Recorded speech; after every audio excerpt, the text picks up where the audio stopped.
So இன்றைக்கு நாம கொரியாவில் பழைய நானா ஒரு ஆள் இப்போ கிட்டத்தட்ட 18-20 வருஷம் எக்ஸ்பீரியன்ஸ் நானா ஒரு ஆள் நாளைக்கு நாட்டுக்கு போகிறாங்க. இப்போ அவர் எக்ஸ்பீரியன்ஸே எப்படி இருக்கு, அவர் கிட்டத்தட்ட நம்ம பிறக்கிறதுக்கு முதலே கொரியாவுக்கு வந்திருக்காரு. நான் பிறக்கிறதுக்கு முதல் 96ஆம் ஆண்டுலேயே கொரியா அந்த வருஷத்துலேருந்து எக்ஸ்பீரியன்ஸ் கொரியா அந்த என்ன இந்த பொருளாதார வீழ்ச்சி அடைச்சி இருந்த டைம்லேயே நானாக்கு அந்த எக்ஸ்பீரியன்ஸ். அப்போ நானாக்கு நாட்டுக்கு போகிறாங்கிறதால அவர் எக்ஸ்பீரியன்ஸே நிறைய பேருக்கு நிறைய விஷயம் தெரிஞ்சிருக்கும். அப்போ அந்த விஷயத்தை கேட்டுக்கொள்வோம்.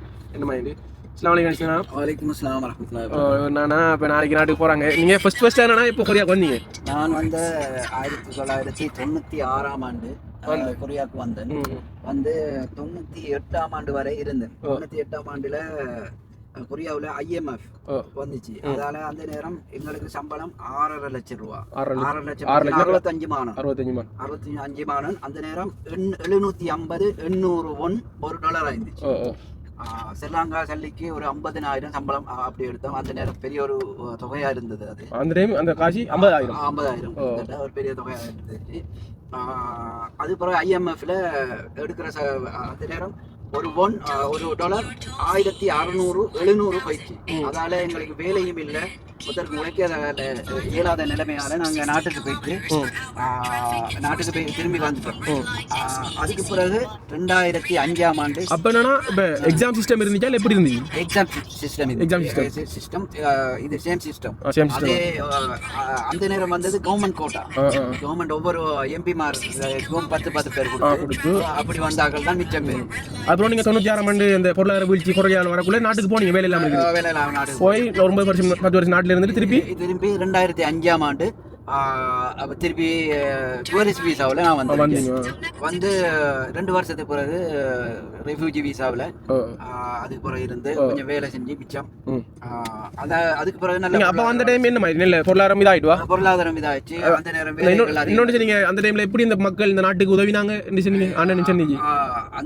அந்த நேரம் எப்படி உதவினாங்கன்னா தன்னுடைய நகைகளை காசுகளை எல்லாம் பேங்க்ல கொண்டு வச்சு இந்த நாட்டை முன்னேற்றினாங்க. அவங்க சொந்த இதை நாட்டுக்கு வாங்கி கொடுத்தாங்க. ஆனா உலகத்திலே நான் பார்த்த மட்டும் நாட்டுப்பற்று கூட என்று சொல்லக்கூடிய ஆட்கள்ல கொரியாக்காரர்களும் அவர்களும் சேருவார்கள். அதாவது என்னன்னு சொன்னா இப்ப நாங்க வந்து பொருளாதார வீழ்ச்சி நடக்கல வங்கியில கொண்டு இருப்பு செய்ய மாட்டேன் தானே. ஆனா இவங்க வந்து என்ன செய்யணும், தங்களோட நகையில வீட்டுல கையிருப்புல இருந்த நகைகளையும் பணங்களையும் கொண்டு வங்கியில குறைஞ்ச வட்டி தான் வழங்கினாங்க. பொருளாதார வீழ்ச்சி குறைஞ்ச வட்டி அந்த டைம்ல கொண்டு போய் வங்கியில டிபாசிட் பண்ணினாங்க.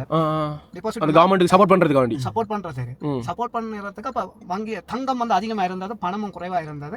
அந்த டைம்ல தான் தங்கத்துக்கான டிமாண்ட் அமௌண்ட் இறங்குதுன்னு சொன்னா அந்த செமி கண்டக்டர்ஸ் சொல்றது.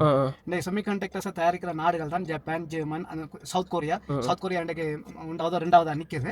இந்த மாதிரியான நாடுகள் தான் செமிகண்டக்டர் சொல்றது. நாங்க சொல்ற ஐசி சிப், டிரான்சிஸ்டர், சரி டயட்டுகள், அது எல்லாம் செமிகண்டக்டர்ஸ்ல வரும்.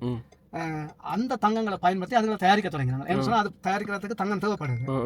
அதோட தான் இந்த நாடு திரும்ப வளர்ச்சி அடைய தொடங்கினாங்க.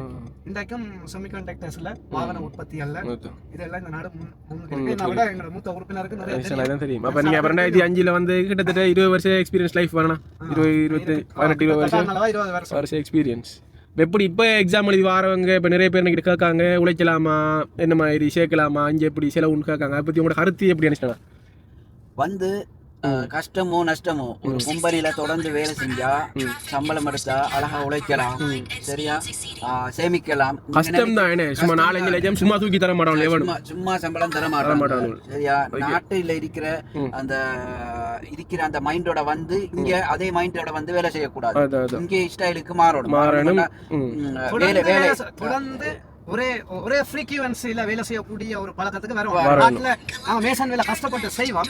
ஆனா ஒரு மணி நேரம் கஷ்டப்பட்டு செஞ்சுட்டு அரை மணி நேரம் ஓய்வு ஒரு சிகரெட் அடிக்க போவோம். இதாண்டும் அந்த சேட்டையில இங்க ஒரே ஃப்ரீக்வன்சில அதே சிஸ்டத்துல வேலை செஞ்சுட்டே இருக்கணும். அந்த சிஸ்டத்துல வேலை செய்ய வேண்டியது. அதுதான் அதுக்கேற்ற மற்ற நாட்டோட அந்த லேபர் வேலைனாலும் மற்ற நாட்டுல ஆஃபீஸ் வேலையோட இங்க சம்பளம் கூட. இங்க கொரியன்ஸுக்கும் எங்களுக்கும் ஒரே சம்பளம் தான், எல்லாருக்கும் ஒரே சம்பளம். விசா இருந்தா என்ன இல்லாட்டி என்ன, ஒரு வேலை செஞ்சா சட்டம் தான். அதுதான் முதலாவது என்னன்னு சொன்னா பாசையை படிக்கணும், அடுத்தது வேலையை படிக்கணும், வேலையில இருக்கிற டெக்னிக்கலை படிக்கணும். இங்க வந்து நாங்களுக்கு கிடைக்கிற வேலையை நாங்க செய்ய போகல இந்த வேலையை எடுத்து நாங்க போய் என்ன செய்யற ஒரு மைண்ட் இருக்க கூடாது. இங்க வேலை செய்ய போகல, இந்த வேலை எனக்கு தேவையான வேலைன்னு சொல்லி அந்த வேலை சம்பந்தமாக படிச்சால்தான் இங்க சரியான ஒரு நிலைமைக்கு வரலாம். உதாரணத்துக்கு இப்படிதான் எங்களுக்கு O level படிக்க வைக்கல. இப்ப நாங்கள் பிறகு இன்ஜினியரிங் செய்வோம், இல்லாட்டி ஏதோ லோயரா போவோம், இல்லாட்டி ஏதோ ஒரு சில்லறை கடையில வேலை வேலை செய்வோம். செய்யும். ஆனா ஓ லெவல்ல எல்லாத்தையும் படிப்பிக்கிறாங்க எங்களுக்கு. என்ன காரணம் சொன்னா எல்லா சந்தர்ப்பம் அங்க படிச்சது ஏதோ ஒரு சந்தர்ப்பத்துல உதவும். அடுத்த வேலைக்கு ஏதோ ஒரு சந்தர்ப்பத்துல உதவும். அதே போலதான் இங்க என்ன வேலை கிடைச்சாலும் அதுல உள்ள நுணுக்கங்கள் குறைஞ்ச பட்சம் சொன்னா ஒரு டூல்ஸ் கேரியர் ஆயுதங்களை கையாளுற முறைகள் பார்ட்ஸ்கள் டூல்ஸ் கையாளுற முறையில தான் கற்றுக்கொள்ளணும். இது எந்த ஒரு தொழிலுக்கு நாங்கள் இண்டஸ்ட்ரியல தான் வேலை செய்யறோம். பெரும்பாலும் கைத்தொழில்களில் வேலை செய்யல எங்களுக்கு அதிகமாக கருவியலை கையாள வேண்டிய இதுகள் வரும். அப்ப கருவியலை கையாளுற முறை, மெஷர்மென்ட் முறைகள், சரியோ இதுகள அடிப்படையில எந்த வேலையா இருந்தாலும் அதுகளை கற்றுக்கொள்ளணும். நாங்க செய்யற வேலையில உள்ள சில நுணுக்கங்கள் சரியா எங்களுக்கு பார்க்க ஒருத்தர் வந்து ஸ்பீடா வேலை செய்யற மாதிரி இருக்கும். உண்மையா அவர் ஸ்லோவா வேலை செய்வார். ஆனா ஒரே ஃப்ரீக்வென்சில அவர் அதே இதுல குறிப்பிட்ட கால வேலை செஞ்சிருப்பாரு. நமக்கு ஃபர்ஸ்ட்க்கு அந்த வேலை என்ன செய்யக்குள்ள கஷ்டமா தான் இருக்கும்.